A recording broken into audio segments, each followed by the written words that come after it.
Recently during an engagement, I've had to look at how we can migrate firewalls from a locally managed firewall or somebody else's Panorama into another Panorama.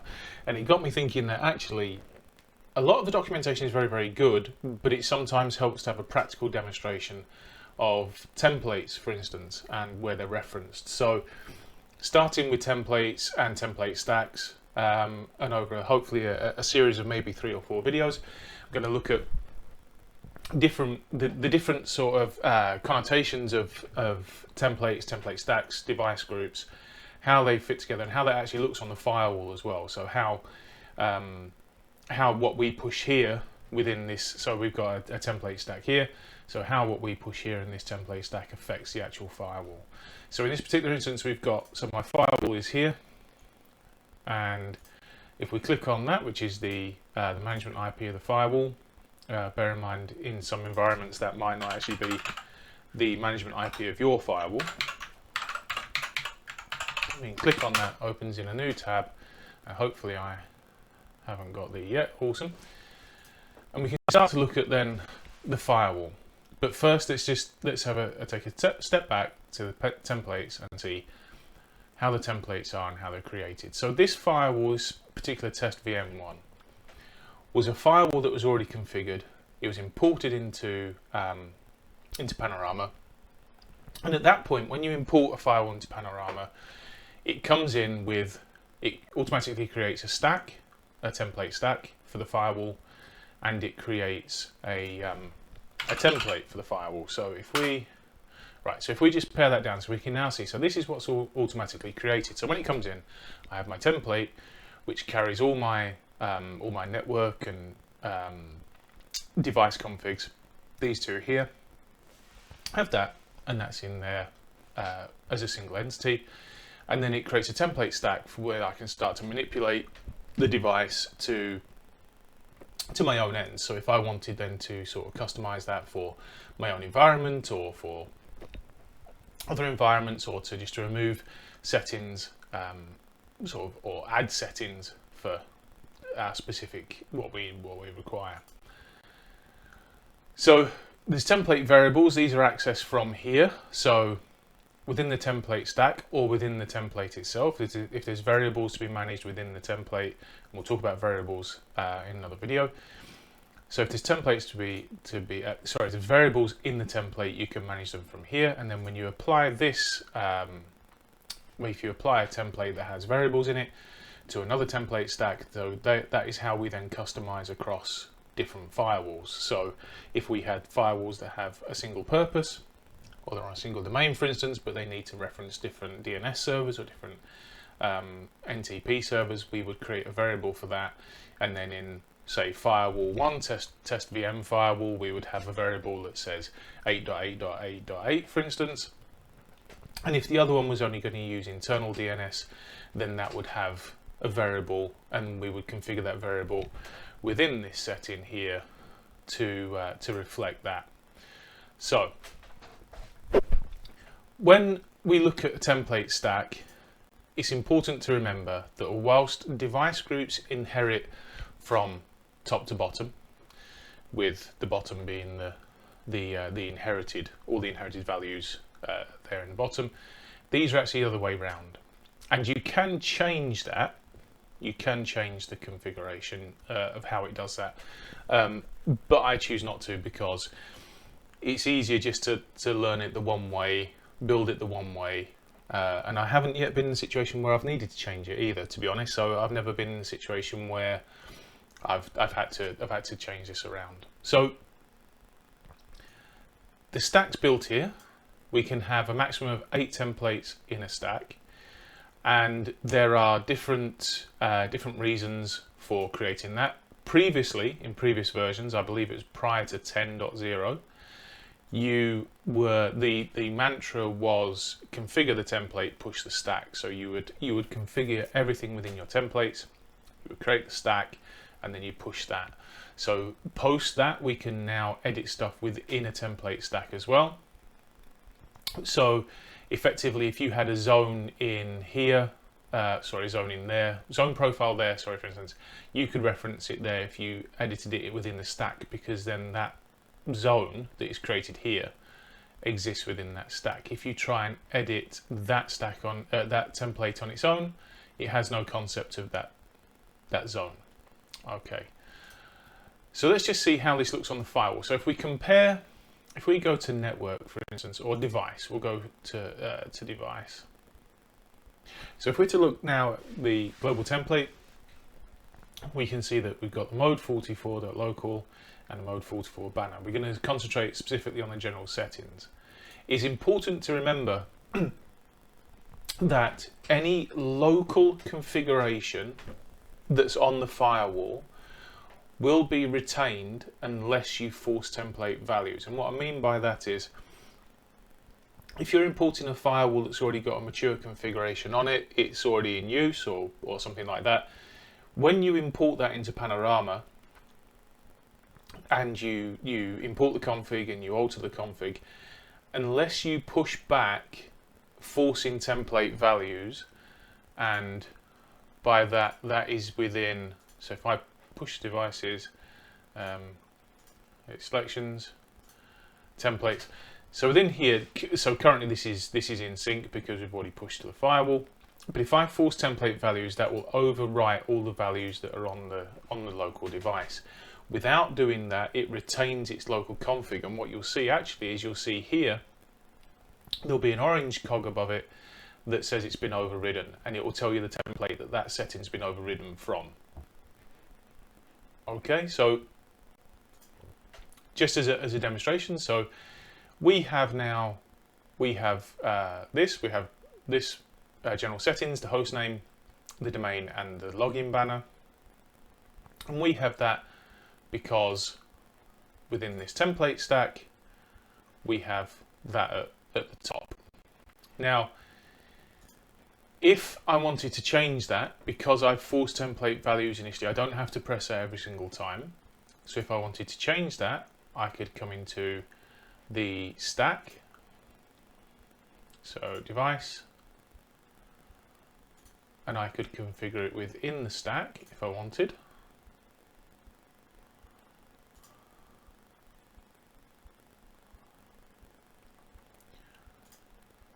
And if I wanted to change that, so this is mode 44 new banner,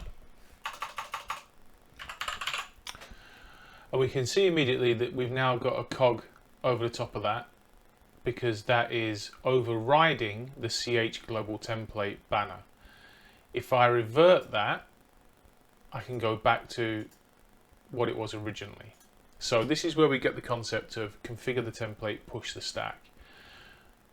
If I do it in the CH global template, which is there, and I now configure it here, because it's native to this template, so we do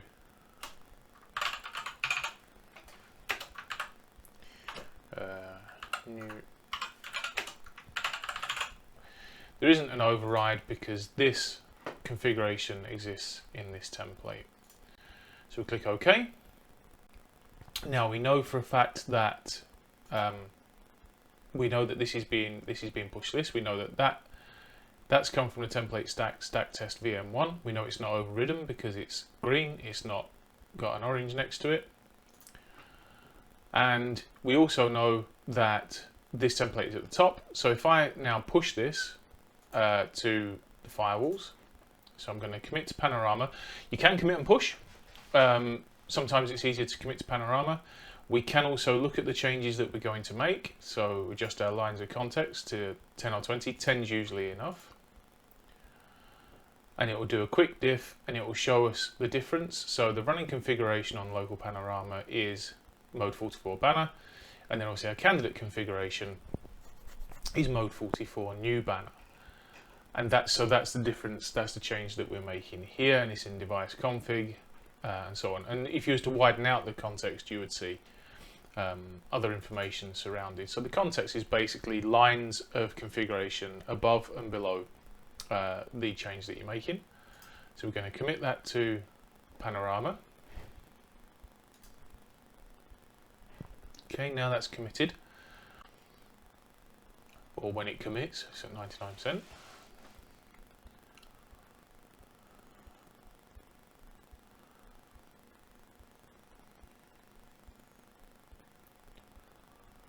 We can see the icon in the top there has changed to the push to devices. So we'll click on push to devices now, and then we can push devices, and it'll also show us the scope of the change that's being made. So this is, we're pushing our test VM stack. The location is a template because we've only made a change on the templates. If we were to make a change on objects or the policies, that would be in device groups, and you'd see that. And then the entities is test VM1, so that's what we're going to be pushing it to. So again, we can edit selections, and then across the top we've got our device groups. So if we look at any device groups, policies, the objects, templates, so which templates we push in, it's not going to push those. You can see they're deselected because they're in sync.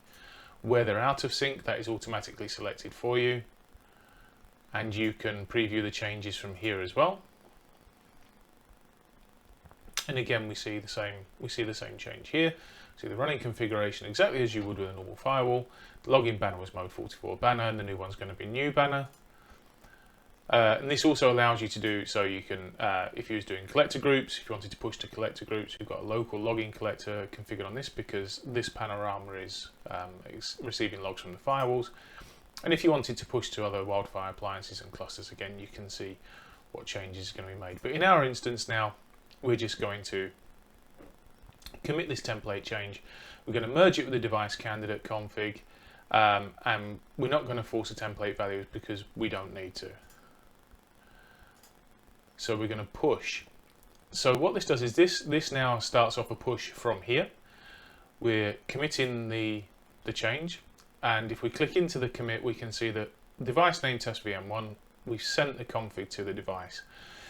So the configuration that we've wanted to push has now been sent to it, and then that sparks a local commit on the device, which we can see here.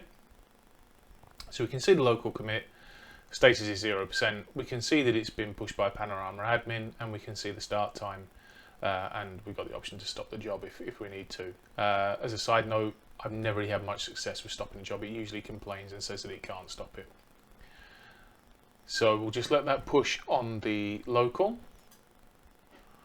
Okay, so that's at 70% now, 98%, and as we know with 10.1, it still does the validation at the end of the commit, whereas with 10.2 it does the validation at the start of the commit. So this is now validating that the pushed configuration is correct and all good. And so once that's completed, we'll also see that reflected in here. So I can go to commit all, it's still active, but we can see now that it's test VM, status is commit succeeded. HA status, if there was a HA firewall paired to this one, that would also be commit succeeded, and the progress 100%, result succeeded. Now, where you're doing this across multiple firewalls, if one fails, it will still push on the others, and you'll get the succeeded there and any failed ones there. But the overall commit would be status failed because it didn't push to everything that it wanted to push to. So now we come back to our local firewall, look on our local firewall, and because we haven't refreshed it, we can see it still says mode 44 banner, and we can see that our state in here is mode 44 new banner. So if we refresh this now, we should now see mode 44 new banner.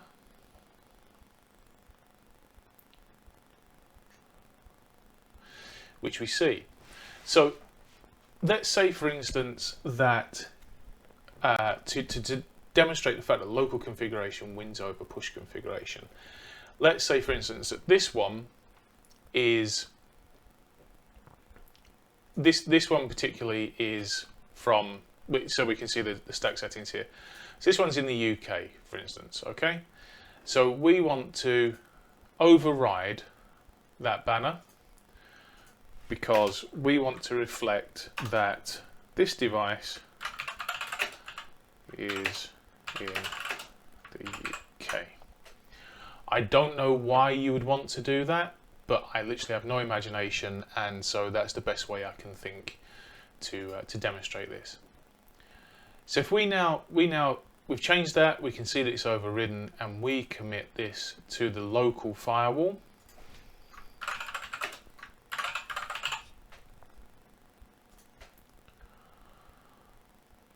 Okay, 99%.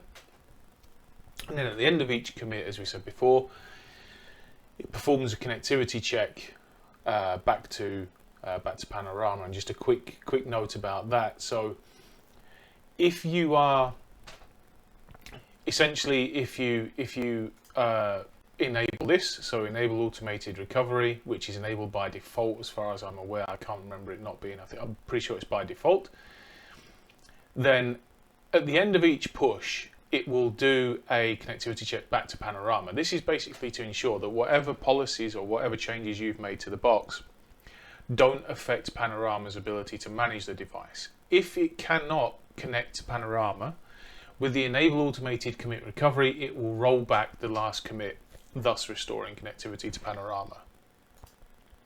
Okay, so now we can see that we've got our new banner device is in the UK, which doesn't even grammatically make sense, but such is life. And yet we can see from here, if we go to Panorama and we look at the summary of our devices, we can see that as far as Panorama is concerned, there's no difference. It's still in sync, everyone's happy. So let's say now, for instance, in our device, in our CH Global template, because this device is in the UK, we want to change the time zone to be GMT, which again, I don't know entirely why you would, but it provides a good demonstration of the process. So we've changed that within this template, but the only one that's overridden, as we can see here, the only configuration here that is overridden from the template is the login banner, because we've configured that locally. Okay, so if we now push this, and I'll do a commit and push because we know what we've changed. Again, it shows us the commit scope, so this is the commit to Panorama. We know we're committing the CH Global template, and then the push scope is we're pushing that template then out the template stack to this firewall. So I'm going to do a commit and push. Okay, so we can see that the configuration committed successfully, and then commit job all, or commit all job, sorry, 74631 was scheduled. So that's now scheduled a commit to the firewalls, because it's now pushing to the firewalls. If we look here, we can see the commit all here, and then that is our commit and the config sent to the device as before. So that will then trigger the local commit on the test firewall, and we'll see the results from there. Just going to make over to our firewall so we can just have a look at the commit as it's happening. So that's 98%, so that's nearly done. And what we should see now, what we're looking to see now, is we're looking to see that the banner has remained, because that is local to the device. However, the setting that is from the template in Panorama that we've changed and isn't overridden locally, that should now be reflective of the change we made in Panorama, because there isn't an overridden, it's not an overridden value. Okay, so that's completed, and then if we check back for Panorama, we can see that this should now be reporting that that is successful. And if we go there, we can see again that the last commit was successful, and if we click on commit succeeded, we can see the details of the last push. So that's actually reflective of exactly what's said on the firewall at the end of the commit of the configuration. So in instances where you have a failed configuration, that would also reflect any failing messages from the device. So what we're looking for now is what UTC, that should remain exactly as it is, that should become GMT. And it has become GMT. Again, where the little orange gear icon is above the green one, we know that this section has got overrides in it. It doesn't necessarily mean the entire thing is overridden, it just means that this section has overrides in it, and we can see where the override is. So we know that if we do that, then we revert it to the stack. So if we cancel out that, we know that that reverts it to the push configuration. But how would we then, if we then wanted to rectify the situation from Panorama to back to the default values that we want? So these are the values that we've configured in Panorama, that's in the template in Panorama.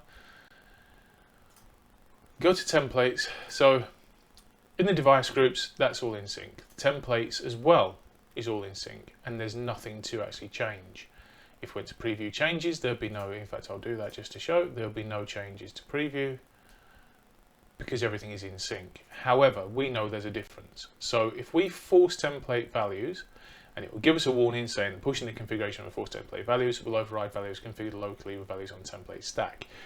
The important thing to remember here is when to do this and when not to do this. And that really becomes a process-driven thing where you need to keep track of what settings and what configurations you've overridden, because this will force all template values down to that firewall. So if you've had to change routing, for instance, if you've had to change an interface IP address or something like that, that will force a return to the value that's within Panorama.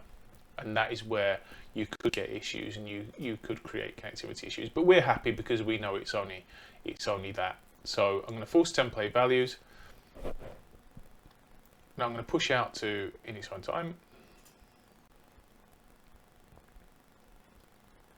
Sorry, select that. Select that. Force template values, yes. Okay, so once I've forced template values, I'm just going to go back just to remove that because we don't need that. So even now I'll leave that in, even though I have no changes to actually, I've got no specific changes to remove. I'm going to force the template values, told it that I want to do it on that stack test VM1, click OK, and then I can push that out to the device. Okay, and again, as we used to see it now, so the commit all then turns to active because then that is now the config has been sent to the device and it's waiting. It's basically waiting for a local commit to complete on the device and then the device to send back a message saying that it's completed the push. So if we look on here, we can see the local commit is at 55%. These are very small boxes, so even the Panorama is massively underpowered due to this being a lab environment. But 98%, we're nearly there, and we'll just go again once we've had a look at this. We'll just wait for, we can see the confirmation come back here. The config is sent to the device, and then it should update here to say yes, I've now completed. See if that's completed at this side. Still 99%.